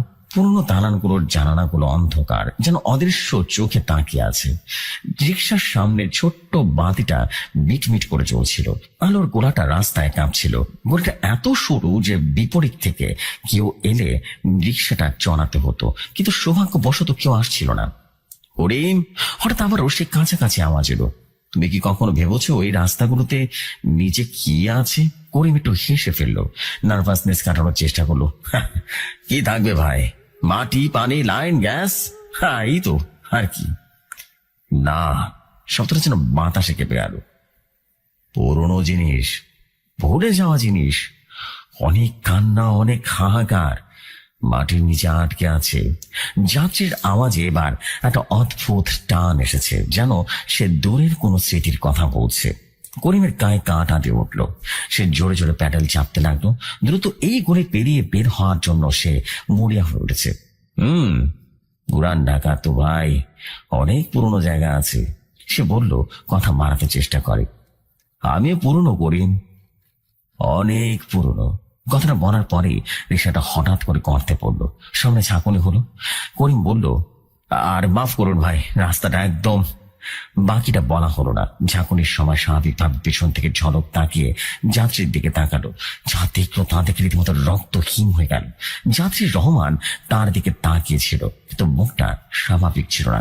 চোখ দুটো যেন একটু বেশি বড়, একটু বেশি গভীর আর কালো দেখাচ্ছিল, যেন ছোট ছোট কুয়া। আর ঠোঁট দুটো একদম পাতলা রেখার মতো, ভয়ঙ্কর। মাত্র 1 সেকেন্ডের জন্য, তারপরে ঝাঁকুনি কাটতি মুখটা আবারও আগের মতো নিষ্প্রাণ হয়ে গেল। অভিব্যক্তি যেন আবারও ফিরে আসলো অবস্থায়, যেন কিছুই হয়নি। পরিবার হাত পা কাঁপতে লাগলো। সে জোরে মুখটা সামনের দিকে ফিরিয়ে নিল। গিলে ফেললো থুতু। হৃৎপিণ্ডটা তার বুকের ভেতরে ঢক ঢক করে কাঁপছিল। সে ভাবলো নিশ্চয়ই আলোর খেলাখেলি হচ্ছে, কুয়াশা আর ছায়ার কারসাজি। হ্যাঁ, তাই হবে। ভয় পাচ্ছে কেন? সে নিজেকে থামক দিল, কিন্তু সেই বিকৃত মুখের ছবি তার চোখের সামনে ভাসছিল। আর একটা জিনিস সে লক্ষ্য করলো, পেছনে বসে থাকা যাত্রীটার শরীর থেকে কোনো তাপ আসছে না, বরং একটা হালকা ঠান্ডা বাতাসের স্রোত তার গায়ে লাগছিল। রিক্সার সামনের দিকে উষ্ণ বাতাসের বিপরীতে যাত্রীর দিকে তাকাবার সাহস তার হচ্ছিল না। সে শুধু সামনের অন্ধকার রাস্তার দিকে তাকিয়ে আছে। প্যাডেল চালাতে লাগলো, আরো জোরে, আরো জোরে। লালবাগ এখনো অনেক দূরে। তুমি কেমন আছো করিম? সে আবারও প্রশ্নটা করলো। এবার আরো কাছে আসলো আওয়াজটা, যেন কেউ তার কানের পাশে দাঁড়িয়ে ফিসফিস করছে। করিমের গলা শুকিয়ে গেল। ভালো ভালো আছে আমি, সে বলল। আওয়াজটা কাঁপছিল। ভালো না, যাচ্ছি বলল, সুরে যেন একটা আফসোস ছিল। তুমি ভয় পাচ্ছ, আমি দেখতে পাচ্ছি স্পষ্ট। তোমার ঘাড়ের পাশে টান টান হয়ে গেছে, তোমার হাত কাঁপছে হাতড়ে। প্রতিটি শব্দ যেন ঠান্ডা, নিখুঁত ভাবে পর্যবেক্ষণমূলক। করিমের নিঃশ্বাস আটকে আসছিল। সে কোনো উত্তর দিল না, শুধু রিক্সাটাকে আরো দ্রুত চালানোর চেষ্টা করলো। কিন্তু রাস্তাটা যেন শেষই হতে চাচ্ছিল না। পাশের দালানগুলো, দরজা জানালাগুলো যেন অন্ধকার মুখে তার দিকে তাকিয়ে আছে। ভয় পাওয়ার দরকার নেই করিম, দরকার নেই, রহমান বলল। আওয়াজটা এবার নরম মনে হলো, কিন্তু সেই নরমতায় একটা বিভীষিকা মতো মিথ্যে ভাব ছিল। আমি তোমার কোনো ক্ষতি করব না, শুধু পৌঁছে দিতে হবে আমাকে আমার জায়গায়। কোথায় ভাই? লালবাগ কেল্লার পাশে, করিম জিজ্ঞেস করলো। ভয় তার দাঁত লেগে যাচ্ছিল। হ্যাঁ, কবরস্থানের গেট, ওখানে আমার বাড়ি। শেষের কথাটা বলার সময় আওয়াজটা একটু দমে গেল, যেন দূর থেকে আসছে। করিমের মাথায় বিদ্যুৎ খেলে গেল। কবরস্থানের গেটে তার বাড়ি? সে সাহস করে এবার পেছনে না তাকিয়ে বলল, আরে ভাই, মজা করছেন, ওটা তো কবরস্থান। মজা? রহমানের আওয়াজ এবার একটু হালকা শুষ্ক আওয়াজ এলো, হাসির মতো, কিন্তু হাসি নয়। কে বলেছে কবরস্থানে শুধু মৃতদের জন্য? কিছু আত্মা, কিছু সত্তা যারা মাঝপথে আটকে গেছে, তাদেরও ঠিকানা সেখানে। যারা ভুলে গেছে কিংবা যাদেরকে ভুলে ভুলে রাখা হয়েছে। করিমের শরীরের প্রতিটা লোম খারাপ হয়ে গেল। সে বুঝতে পারছিল এইটা কোনো সাধারণ যাত্রী নয়, এটা অন্য জিনিস। যে জিনিস মুখ থেকে ঝাঁকুনির সময় দেখেছিল সেটা কোনো ভুল বা কোনো আলোর খেলা ছিল না। সে আরো জোরে জোরে প্যাডেল চাপতে লাগলো। রিক্সার চেইন ঝনঝন করে শব্দ করছিল। আশেপাশে দালানগুলো যেন আরো ভয়ঙ্কর অন্ধকার ডাকছিল তাদের ক্রাশ করার জন্য। তবে খুব ক্লান্ত করে রহমানের আওয়াজ এবার মাথা ঠিক উপর দিয়ে আসছিল। দিনের পর দিন রাত জেগে রিক্সা চালাও, সংসার চালাও, কষ্ট পাও, কেউ জানে না তোমার কষ্ট, কেউ দেখে না তোমার ঘাম। কথাগুলো যেন সরাসরি করিমের মনের গভীর থেকে উঠে আসা বেদনার সুরের মতো বেঁচে উঠল। তার চোখে পানি চলে এলো। হ্যাঁ, কেউ তা শুনে না তার কষ্ট। জ্যোৎস্না শুধু নীরবে অভিমান করে। ছেলেটা খেলতে চায়, স্কুলে ফি দিতে হয়। তোমার ছেলেটার নাম কি? আওয়াজটা এবার একটু কৌতূহল মনে হলো। আরিফ। করিমের গলা যেন কাঁপছিল। সুন্দর নাম। সে কেমন ছেলে? করিমের গলার পিণ্ডটা গিরে ফেলল। এটা কেমন প্রশ্ন? ভালো ভালো ছেলে, পড়াশোনা করে। পায়ের মতো নাকি বাবার মতো? রহমান জিজ্ঞেস করলো। আওয়াজটা কেমন ছিল, ভয়ঙ্কর। বাবার মতো, করিম বলল। তার নিজের আওয়াজ তার নিজের কাছে অজানা লাগছে। বাবার মতো? রহমান যেন কথাটা পুনরাবৃত্তি করলো গভীর ভাবে। তাহলে সে বড় হয়ে রিক্সাওয়ালা হবে? কথাটা করিমের বুকের ভিতরে ছুরির মতো বিদ্ধ। এটাই তার সবচাইতে বড় ভয়। সে চায় না আরিফ তার মতো জীবন কাটায়। সে কোনো উত্তর দিল না, চোখের পানি মুছে ফেললো এবং হাতের পিঠ দিয়ে রিক্সার বেগ বাড়ালো। হঠাৎ রিক্সাটা প্রচন্ড ভাবে নড়ে উঠলো, যেন পেছনে কেউ ধাক্কা দিল। করিম হাতল ধরে সোজা হয়ে বসে রইল। তার পেছনে বসা যাত্রীটিকে একটু নড়েনি, নিশ্চল হয়ে আছে। কি হলো? করিম হঠাৎ করে জিজ্ঞেস করলো। কিছু না, রহমান বলল, আওয়াজটা যেন আরো নিচু। শুধু ওরা জানতে পেরে গেছে। কারা? কে? কারা জানতে পেরেছে? করিম যেন চিৎকার করে ফেললো। যারা ওখানে থাকে তাদেরকে আমরা বিরক্ত করেছি এই রাস্তা দিয়ে যাচ্ছি বলে। রহমানের আওয়াজ এবার আরো স্পষ্ট ভয় ধরা দিল, যা আগে ছিল না। করিম পেছন ফিরে তাকাতেই যাচ্ছিল, কিন্তু ভয় পারল না। তার বদলে সে সামনের রাস্তা দিয়ে তীক্ষ্ণ দৃষ্টিতে তাকালো। রাস্তাটা আরো অন্ধকার হয়ে গেছে। গলির চারপাশের দালানগুলো ছায়া যেন সড়কে নেমে এসেছে কালো পর্দার মতো করে। দূরে কোথাও বাতির আলো এখনো দেখা যাচ্ছিল না। শুধু রিক্সার সামনে ছোট্ট বাতিটা একটা ক্ষীণ হলদেটে গোলক আলো যেন ফেলছিল, যেটা কুয়াশার মধ্যে মিলিয়ে যাচ্ছিল মাত্র কয়েক ফুট সামনে গিয়ে। বাতাসটা একদম বন্ধ, গভীর নিস্তব্ধতা। শুধু রিক্সার চেনের ঝনঝনানি আর করিমের নিজের দ্রুত কাঁপা শ্বাসের শব্দ। তারপর সে শুনতে পেল খুব মৃদু, প্রথমে পেছনে গলির ভেতর থেকে পা টান টান করে হাঁটার শব্দ, শুকনো পাতা মরানোর শব্দ, কিন্তু কোথাও পাতা ছিল না রাস্তায়। শব্দটা যেন খালি পায়ে কংক্রিটের উপরে হাঁটার শব্দ। ধীর টেনে হিচড়ে এক জোড়া নয়, দু জোড়া নয়, 3 জোড়া। গুণে বোঝা যাচ্ছিল না, শব্দটা ক্রমশ স্পষ্ট হচ্ছিল, তাদের দিকে আসছিল। করিমের হৃদস্পন্দন কানেও শোনা যাচ্ছিল। ভাই, সে ফিসফিস করে বলল, পেছনে পেছনে কারা যেন আসছে। রহমান কোনো উত্তর দিল না। করিম পেছনে ঝুঁকে দেখল রহমান সিটেই বসে আছে, কিন্তু তার মাথা নিচু, পেছনের একদম ঘুরে আছে গলির গভীর অন্ধকারের দিকে তাকিয়ে। তার গাঢ় কোটের রং যেন গলির অন্ধকারের সাথে মিশে গেছে। তার শরীর একদম শক্ত হয়ে এসেছে। ওরা আসছে, ওরা আসছে, রহমান ফিসফিস করে বলল। আওয়াজ যেন ভয়ঙ্কর। দ্রুত করো করিম, খুব দ্রুত। করিম তার সমস্ত শক্তি দিয়ে প্যাডেল চালাতে লাগলো এবং পেশিগুলোতে আগুন ধরে গেল। রিক্সার গতি বেড়ে গেল, কিন্তু পেছনের সে পায়ের শব্দটা আরো স্পষ্ট, আরো ভয়ঙ্কর। ধীর স্থির অটল, যেন কেউ কোনো তাড়াহুড়ো নেই। কারণ ওরা জানে যে ধরা পড়বেই। সন্তানটা এখনই এতটাই কাছাকাছি চলে এসেছে, রিক্সার পেছনের চাকার পাশেই যেন কেউ হাঁটছে। কিন্তু করিমের পেছনে তাকাতে পারলো না। সে শুধু সামনের দিকে তাকিয়ে ভয় কুকড়ে রিক্সা চালিয়ে যেতে লাগলো। হঠাৎ করে রিক্সাটা প্রচন্ড বাধা পেল, যেন কেউ পেছনের দিকে শক্ত করে ধরে রেখেছে। করিম সামনের দিকে ঝুঁকে পড়লো, হাতলটা ধরে রক্ষা পেল, কিন্তু রিক্সা থেমে গেল। প্যাডেলে চাপ দিলেও সামনে এগোচ্ছিল না। পেছনের চাকাটা যেন কাদায় আটকে গেছে। কি কি হয়েছে? করিম চিৎকার করে বলল, ওরা ধরে রেখেছে।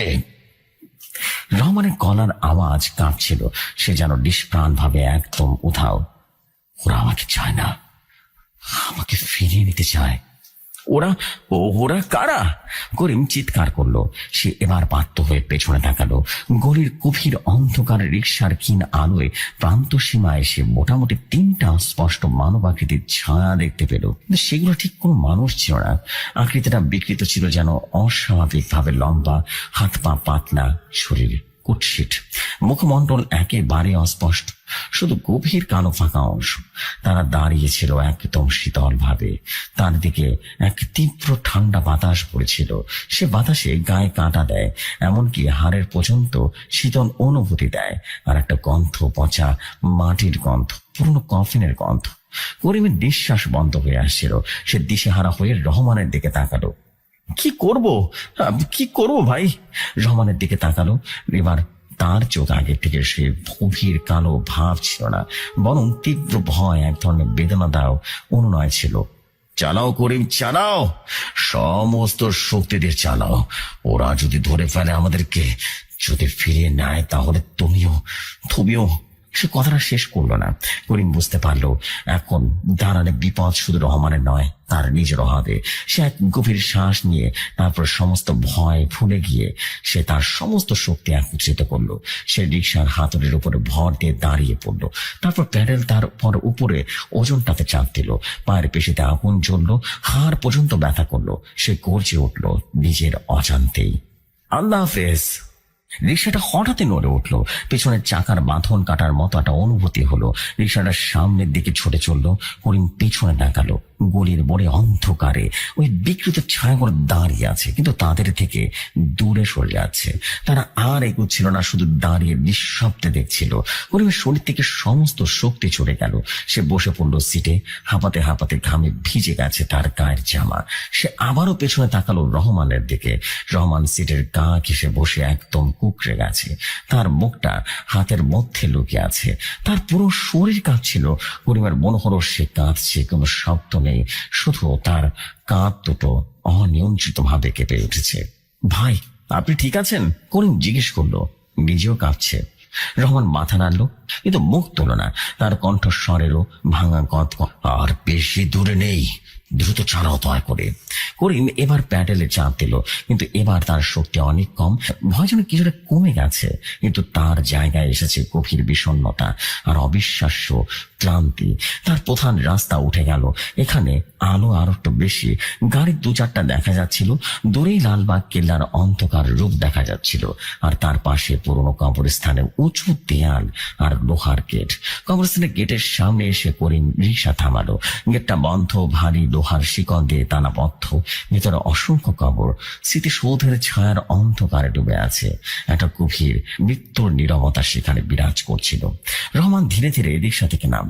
তার নাড়াচাড়া এখনো যেন খুব কষ্টকর। সে গেটের দিক দিয়ে এগিয়ে গেল। করিম রিক্সায় বসে দেখছিল। এখন প্যাডেল ধরার হাতল থেকে হাত সরাতে পারেনি, নড়াবারও শক্তি নেই। রহমান গেটের সামনে দাঁড়ালো। তারপর সে পেছন ফিরে করিমের দিকে তাকালো। রিক্সার সামনে বাতির আলোয় তার মুখটা আংশিক ভাবে দেখা যাচ্ছিল। এবার কোনো বিকৃত ছিল না, কিন্তু চোখ দুটো ছিল অস্বাভাবিক ভাবে ক্লান্ত, গভীর বেদনায় ভরা। মুখে একটা অসহায় ভাব। ধন্যবাদ করিম, সে বলল, আওয়াজটা যেন স্বাভাবিক মানুষের মতো, কিন্তু ভীষণ ক্লান্ত। তুমি আমাকে আমার জায়গায় পৌঁছে দিয়েছ। কোন কিছুই বলতে পারলো না, শুধু তাকিয়ে রইল। রহমান আবারও গেটের দিকে ঘুরলো। তারপর সে অবিশ্বাস একটা জিনিস করলো। সে গেটের লোহার শিক আর কনক্রিটের দেয়ালের ফাঁকা জায়গায় গিয়ে দাঁড়িয়ে গেল। গেট তালাবদ্ধ, ফাঁক দিয়ে মানুষ পার হওয়া অসম্ভব। কিন্তু রহমান সোজা লোহার শিক আর দেয়াল মধ্যকার অন্ধকার ফটকের দিক দিয়ে হাঁটলো। ভেদ করে যেন চলে গেল, তারপর মিলিয়ে গেল, সরাসরি অদৃশ্য হয়ে গেল। লোটার শিকটাও নড়ল না, দেয়ালও স্পর্শ করলো না। সে যেন অন্ধকারের মধ্যেই মিশে গেল, পানিতে দ্রবীভূত হয়ে থাকা কালির মতো করে। করিম যেন চোখ ছানা ভরা। সে রিক্সা থেকে নামলো, হাতড়াতে গেটের কাছে গেল। শক্ত লোহার শিক, শক্ত কংক্রিটের দেয়াল, মাঝখানে ফাঁকা আছে, কিন্তু তা এত সরু একটা বেড়ালো প্রবেশ করতে পারবে না। আর কোনো মানুষ তো নয়, কোনো গর্ত তো নেই, কোনো রাস্তাও নেই, শুধু অন্ধকার আর ঠান্ডা একটা হাওয়া বইছিল গেটের ফাঁকগুলো দিয়ে। তারা আসার পথে গলিতে সে বিকৃত ছায়াগুলো ছিল, সেখানে কিছু দেখা গেল না, শুধু নিস্তব্ধ রাত। করিম পেছনে হাঁটল, আর তার পা আবার কাঁপতে শুরু করলো। সে দ্রুত রিক্সার কাছে গেল, উঠে বসলো। তার পকেটে টাকা আছে কিনা দেখলো। 200 টাকার নোটটা সেখানে ছিল, কিন্তু টাকাটা হাতে নিতেই তার সারা শরীর শিউরে উঠল। টাকাটা ছিল একদম ঠান্ডা, বরফের মতো ঠান্ডা, আর স্পর্শ ছিল অস্বাভাবিক রকমের পশ্চিম। কাগজের মতো নয়, যেন পিচ্ছিল কোনো কিছু। সে টাকাটা রিক্সার সিটে ফেলে দিল, যেন সেটা জ্বলন্ত কয়লা। তারপর সে তার সমস্ত শেষ শক্তি দিয়ে রিক্সাটা ঘোরালো এবং যেখান থেকে এসেছিল সেই দিকে, আলোর দিকে, মানুষের ভিড়ের দিকে ছুটে চলল। পেছনের দিকে তাকালো না। লালবাগ কেল্লার কবরস্থানের গেটের ছায়া অন্ধকারের সাথে মিলিয়ে গেল। রিক্সা যখন নিউ মার্কেটের কাছে এসে পৌঁছালো, যেখানে এখনো কিছু মানুষ, কিছু দোকান খোলা, করিম থামলো। সে নেমে তার চায়ের দোকানের সামনে বসে পড়লো। হাত পা কাঁপছিল। দোকানদার অস্বাভাবিক ভাবে চা দিল এবং করিম গরম চায়ের কাপটা 2 হাতে ঝরিয়ে ধরে বসে রইল। তার শরীরের ভেতর থেকে ঠান্ডা লাগছিল। দোকানদার, একটা মাঝবয়সী লোক, করিমের মুখ দেখে বলল, কি হ্যাঁ ভাই, এত রাতে কি এদিকে? মুখ তো একদম সাদা দেখাচ্ছে, কেমন আছো? করিম চায়ের কাপে মুখ গুজে বলল, কণ্ঠস্বর ভাঙা, ভালো আছি, শুধু শুধু একটু ক্লান্ত লাগছে আর কি। কোথায় গেছিলে? করিম একটু থেমে থেমে বলল, লালবাগ কবরস্থানের দিকে। দোকানদারের মুখে কেমন যেন ভয় মিশে গেল। সে নিচু করে বলল, এত রাতে ওই দিকে? ভাই, শুনেছিস কিনা জানি না, ওই এলাকায় কেমন যেন অশুভ কিছু ঘোরাফেরা করে। পুরনো লোকেরা বলে, রিক্সাওয়ালা কেউ কেউ বলে আজব আজব যাত্রী পায়, যারা গায়ে ঠান্ডা, কথা কম বলে, আর গন্তব্য থাকে কবরস্থানের গেট পর্যন্তই। কর্মের গলা যেন শুকিয়ে গেল। সে দোকানদারের দিকে তাকালো। লোকটার চোখে কৌতূহল আর ভয়। তুমি কি বিশ্বাস করো? হ্যাঁ, এগুলো বিশ্বাস করো? করিম জিজ্ঞেস করলো। দোকানদারের কাঁধ ঝাঁকালো। কে জানে ভাই, ঢাকা শহরে কত আজব ঘটনাই না ঘটে। কেউ দেখে আর ভান করে। তুমি কিছু না দেখো তাহলে ভালো। করিম আর কিছুই বললো না। সে চা শেষ করে উঠে দাঁড়ালো। তার মনে হচ্ছিল পেছনে অন্ধকারের দিক থেকে কেউ তাকে দেখছে। সে দ্রুত রিকশায় উঠে বসলো। টাকাটা এখনো সিটের উপরে পড়ে আছে, বরফের মতো সাদা ঠান্ডা। সেটা রাগ মোচন দিয়ে রীতিমতো টাকাটা রাস্তায় ছুড়ে ফেলে দিল। টাকাটা অন্ধকারের সাথে মিলিয়ে গেল। তারপর সে রিকশা চালিয়ে বাড়ির দিকে রওনা দিল। গন্তব্য বাড়ি, আলো, জ্যোৎস্না, আরিফ, বাস্তবতা। কিন্তু রাস্তার প্রতিটা ছায়া এখন সন্দেহের চোখে দেখছিল। রিকশার পেছনের সিটটা খালি ছিল, কিন্তু করিমের পিঠ বেয়ে বারবার ঘাম আসছিল। মনে হচ্ছিল সে নিষ্প্রাণ, গভীর কালো চোখ এখনো তার পিঠের কাছে তাকিয়ে আছে, আর সে বিকৃত হাসির ছবি তার চোখের সামনে ভাসছে। সে জানতো আগের রাতের অভিজ্ঞতা সে কখনো ভুলতে পারবে না। রাতের রিক্সাওয়ালাগুলোর জীবন আর আগের মতো কখনো থাকবে না, কারণ সে জানে অন্ধকার শুধু অন্ধকারই নয়, তার অদৃশ্য দর্শক, ভুলে যাওয়া সত্তাদেরও আবাসস্থল, আর সেখানেও মাঝে মধ্যে ভাড়া দিতে হয়। বাড়ির সামনে রিক্সা থামাতে করিমের পা দুটো কাঁপছিল। লোহার গেটটা ঠেকর দিল এবং শব্দে পাশের বস্তির কুকুরগুলো ঘেউ ঘেউ করে উঠল। ভেতর থেকে আলো জ্বলল। জ্যোৎস্নার শব্দ খুলে বেরিয়ে গেল। মুখটা উদ্বেগ। এত রাত, শরীর খারাপ নাকি? মুখ তো বোরিং দেখাচ্ছে। করিম গলাটা খাকারি দিয়ে বলল, না না না, ঠিক আছে, শুধু একটু বেশি ক্লান্ত আর কি। সে রিক্সাটা ঠেলে উঠানে ঢোকান। হাতলে স্পর্শ করতে আবারও মনে পড়ল সে বরফ ঠান্ডা ঢাকার স্পর্শ। গায়ে শিহরণ বয়ে গেল। ছোট্ট ঘরে ঢুকতে আরিফ ঘুম ভেঙে আবারও বাবাকে জড়িয়ে ধরল। বাবা, কাল স্কুলে পিকনিকে যাব। করিম ছেলেকে টেনে নিল। তার কণ্ঠ উষ্ণ, যেন বিষণ্ণতার একটু স্বস্তি দিল। হ্যাঁ রে বাবা, যাবি, এ তো কথা দে।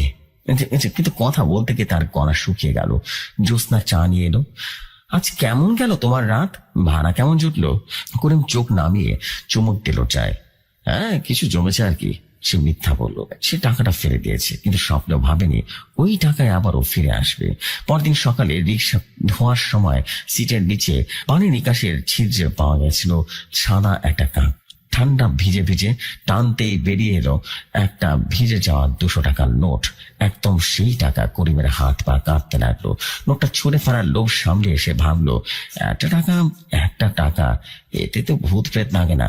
টাকাটা জামার পকেটে গুজে রাখলো। সারাদিন গায়ে এক অবর্ণনীয় ঠান্ডা ভর করে রইল। কয়েকদিন কেটে গেল। করিম চেষ্টা করলো ভুলে থাকতে, কিন্তু রাত বাড়লেই পুরান ঢাকার গলিতে তার চোখ ভিন্ন ভিন্ন রূপ দিত। অন্ধকারে জানালাগুলো যেন তাকে দেখত।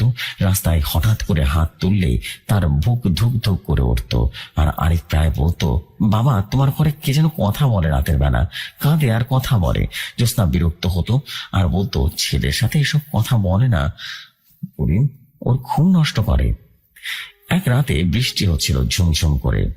করিম রিক্সা চালিয়ে ফিরছিল বাড়ির দিকে। শাহবাগের মোড়ে বট গাছের নিচে ছাতা মেরে দাঁড়ানো এক যুবক হাত তুলল। ছাতার নিচের কারণে মুখটা দেখা যাচ্ছিল না। করিম থামতেই সে বলে উঠল, কোথায় যাবেন ভাই? লালবাগ পুরান কবরস্থানের গেট। একদম শিশুর কণ্ঠস্বরটা শুনে করিমের শির দাঁড়াবে বরফের স্রোত নবে গেল। সে পেছন ফিরে তাকালো। ছাদের নিচ থেকে উকি দিচ্ছিল মাঝ বয়সী রহমানের নিষ্প্রাণ গভীর চোখ, কিন্তু মুখটা এবার আর স্বাভাবিক ছিল না। চামড়া শিথিল, ফ্যাকাশে, ঠিক যেন ভিজে মাটির উপরে টানা একটা কাপড়। নাম? করিম, তাই না? হ্যাঁ। রহমানের ঠোঁট নড়ল, কিন্তু হাসি এলো না। করিমের গলা আটকে গেল। আপনি আপনি আবার? তুমি ছাড়া আমার আর কেউ নেই করিম।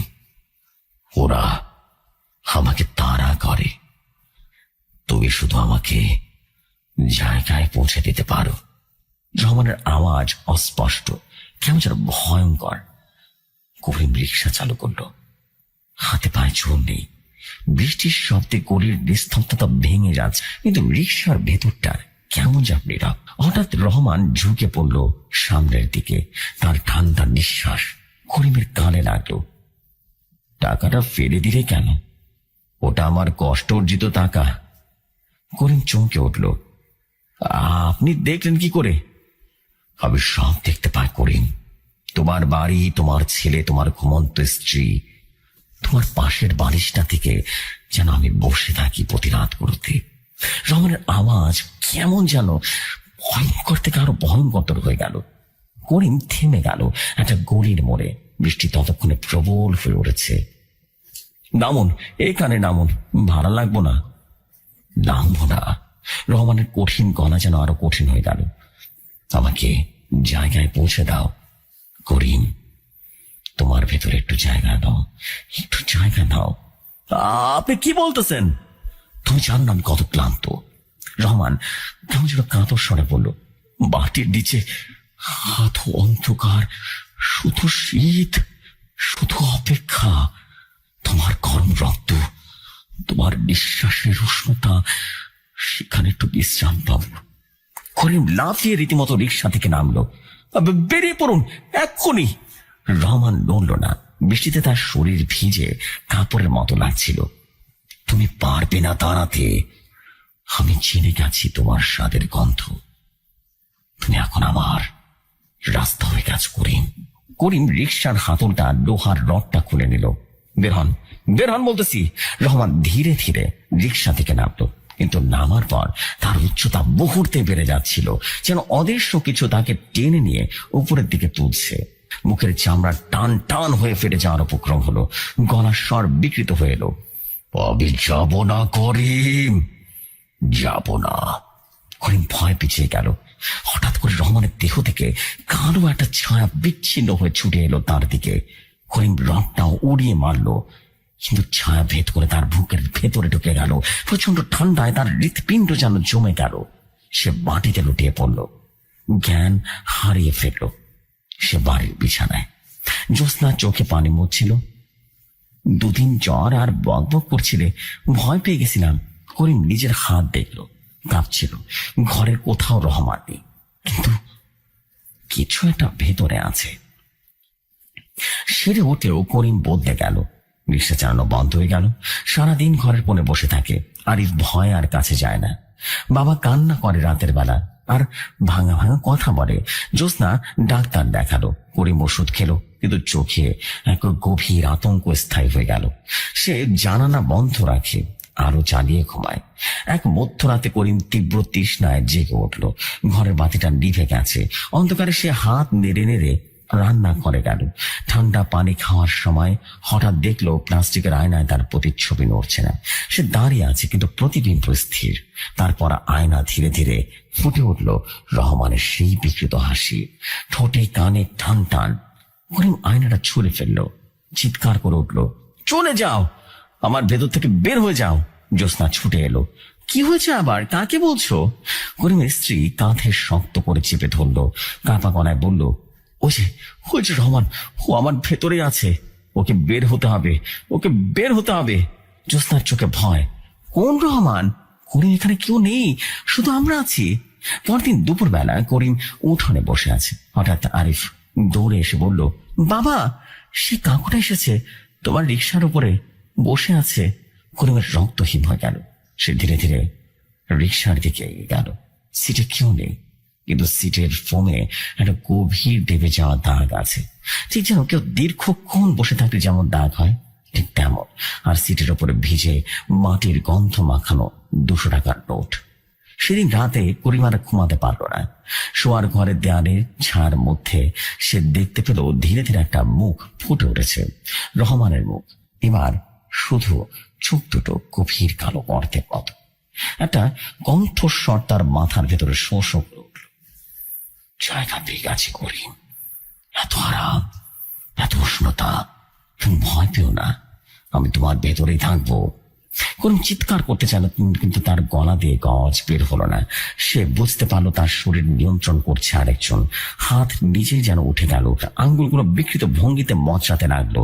সে উঠে বসলো, তারপর অদ্ভুত নরম পদক্ষেপে জানালার দিকে হাঁটলো। বাইরে অন্ধকার, নিচে উঠোন, রিক্সার ছায়া ডুবে আছে।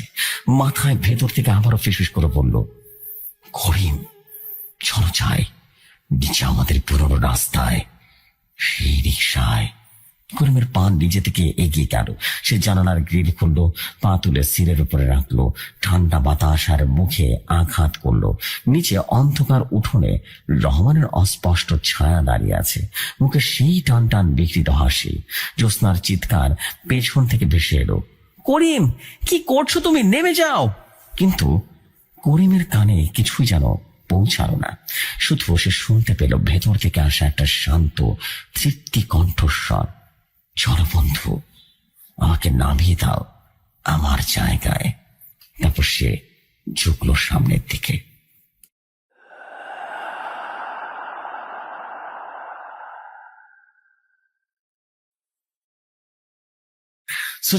এটাই ছিল গল্প।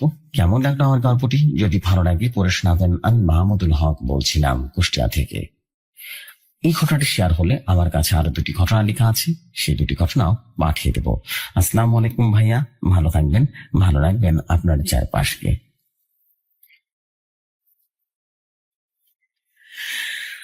ওয়াও, মাহমুদুল হক ভাই, হোয়াট এ বিউটিফুল স্টোরি। রাতের রিক্সাওয়ালা